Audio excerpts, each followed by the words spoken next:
السلام عليكم ورحمة الله وبركاته. مرحبا بكم البنات، ان شاء الله تكونوا كامل بخير. رمضان مبارك، كل عام وانتم بخير. اليوم في مطبخ وحلويات سليمان نديرو تحلية اللي هي تشيز كيك فليفرين. هاد تشيز كيك بدون جبنة الماسكربون وبدون فرن ولا جيلاتين، بطريقة بسيطة بصح يجي بزاف بنين. ان شاء الله تعجبكم الوصفه تاع اليوم. نبداو بسم الله. هنا التشيز كيك عنده 3 طبقات. نديرو الطبقه الاولى اللي هي البسكوي. هنا عندي 200 غرام بسكوي مرحي، تقدروا ترحوه في الاشوار. انا عندي استعملت هذا الديجستيف، يجي يعجبني بنين، ولا تستعملوا اي نوع عندكم. عندي نص كاس تاع الزبده ذايبه لا مارغرين اللي هي 100 غرام، 200 غرام بسكوي و100 غرام زبده ذايبه. نخلط كامل هذا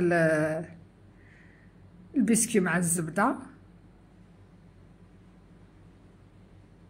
هنا الزبده كي تذوبوها خلوها شويه تبرد على درجه حراره الغرفه، ومن بعد تخلطوها مع البسكوي تاعكم. يجيكم مرمل، ما يجيكمش كي العجينه، وما يجيكمش ناشف، يجيكم هكا مرمل، بصح يجي بزاف بنين كي ديروا له الزبده.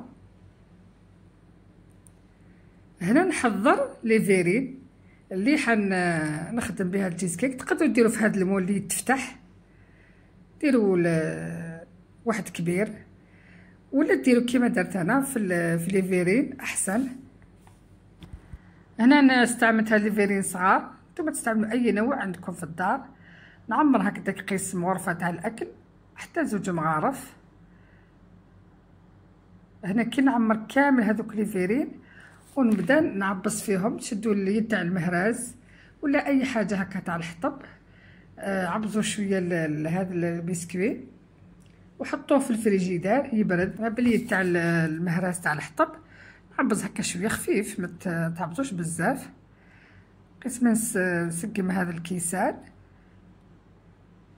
باش يجوا لي الطبقات باينين. كي نكمل كامل هذا الكيسان نحطوه في الفريجيدار يشد شويه الطبقه الاولى روحها تولي متماسكه، ونكمل الطبقه الثانيه.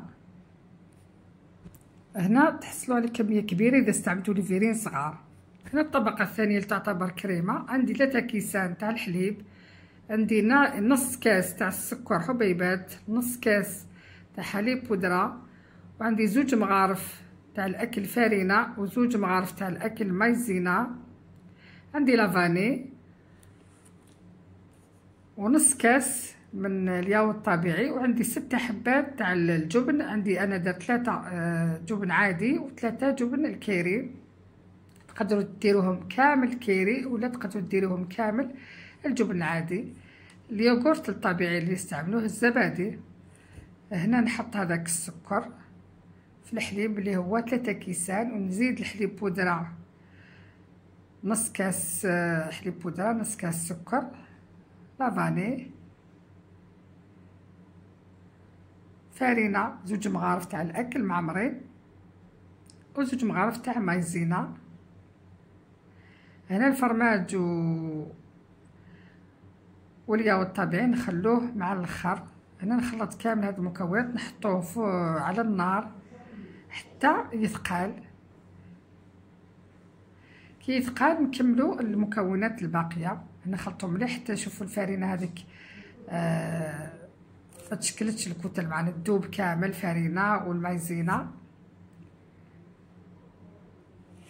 ونحطوا فوق النار حتى يثقل.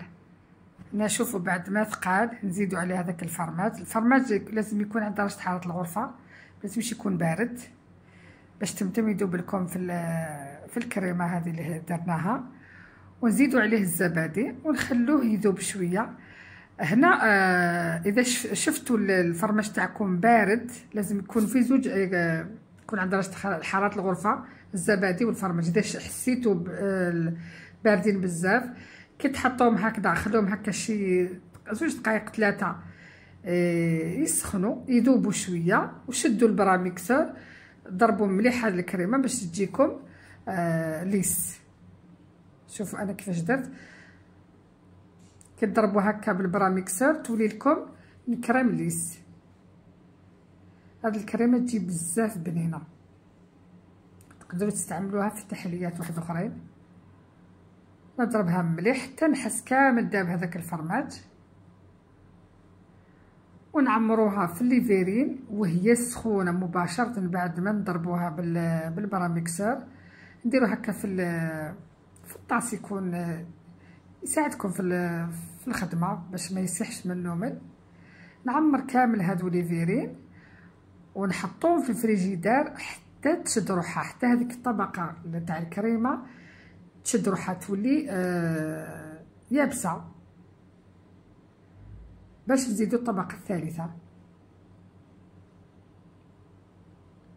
هنا هكداك واحد الساعه تشد روحها في الفريجيدار، ولكم مزروبين نحطوه في المجمد 10 دقائق ربع ساعه وتشد روحها. هنا شوفوا بعد ما الكريمه هذيك اللي درناها كامل نحطوها في الفريجيدار. عندي الطبقه الاخيره، عندي هنايا الطاس تاع الميكسور، عندي الفراوله قيس كاس تاع الفراوله الفريز قطعتها هكا.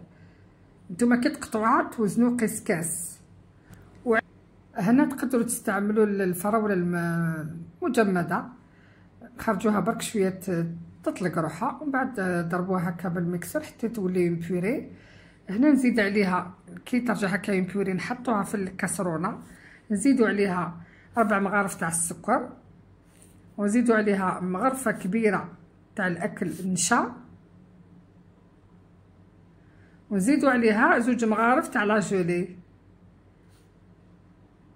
تاع الفراوله. اذا ما عندكمش لاجولي تاع الفراوله ديروا الجيلاتين. ديروا غير مغرفه تاع الاكل، مغرفه تاع الاكل، وحطوها في نص كاس تاع الماء، قيس 50 غرام تاع الماء مع 10 غرام تاع لا جيلاتين. كيما تقدروا ديروا 2 مغارف تاع الفلون تاع الفريز كيف. نخلط كامل هاد المكونات ونحطوها فوق النار حتى الطيب تثقال شويه ماشي بزاف. درنا غير مغرفه تاع مايزينا لاجولي اللي تقلها. هنا عندي قيس هكداك كاس واحد اخر ولا ما يلحقش، كميه صغيره تاع الفراوله قطعتها صغير، ونخلطها بعد ما كان سخن هذاك الكريمه اللي درناها، اللي هو هذاك يسموه توبينغ. بعد ما طابت نزيدوا عليها لهذيك الفراوله ونرجعوا هكذاك شي دقيقه ولا 2 فوق النار تطلق روحها شويه، ونطفوا عليها. نزيدوها وهي سخونه على ليفيرين مباشره.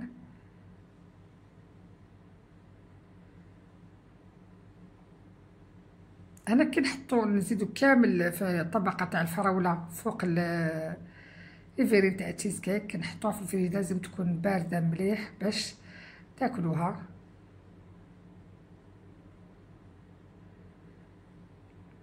انا شوفوا الكريمه هذه تجي ثقيله هايله بزاف بنينه، وهذا التشيز كيك ما يجيش حلو بزاف.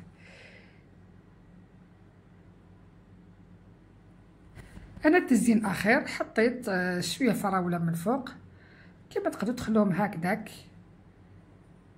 وصفه تشيز كيك في ليفيرين، وصفه بزاف هايله ما تجيش حلوه بزاف، تلقاو انسجام بين 3 طبقات، تجي بزاف بنينه، تنفعكم في هذا رمضان ان شاء الله تجربوها.